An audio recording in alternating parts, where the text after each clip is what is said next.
So you want to learn, or review I should say, I guess, about cell transport, specifically active cell transport, even more specifically, endocytosis and exocytosis. Yay, fun.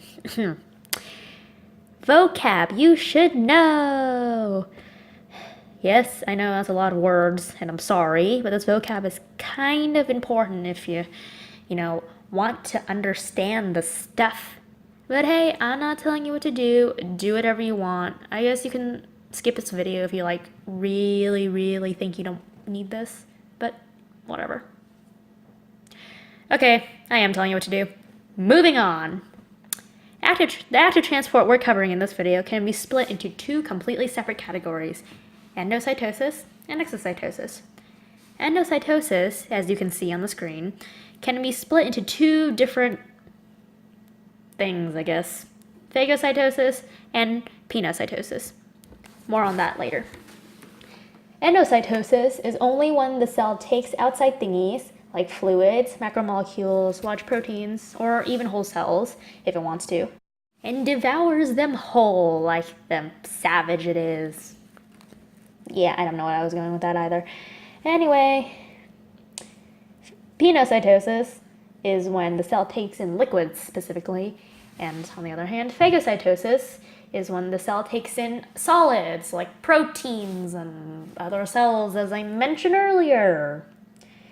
Why they have two different names, I don't know. They just do. Let me go ask Mr. Morris. No? Okay. This happens when the substance kind of gather around the cell membrane, like this.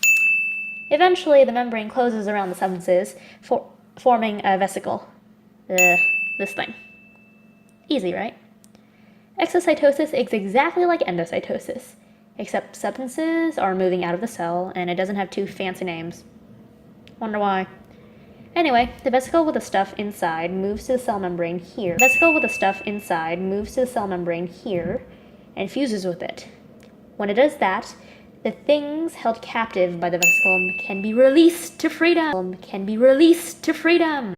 Yay! And that's basically endocytosis and exocytosis. Guys, this is easy stuff. I think you got this. Yeah, I mean, you should be fine. Look, the end. You've learned about exocytosis and endocytosis, and you're gonna see a dog in the process. Everybody wins. Yay.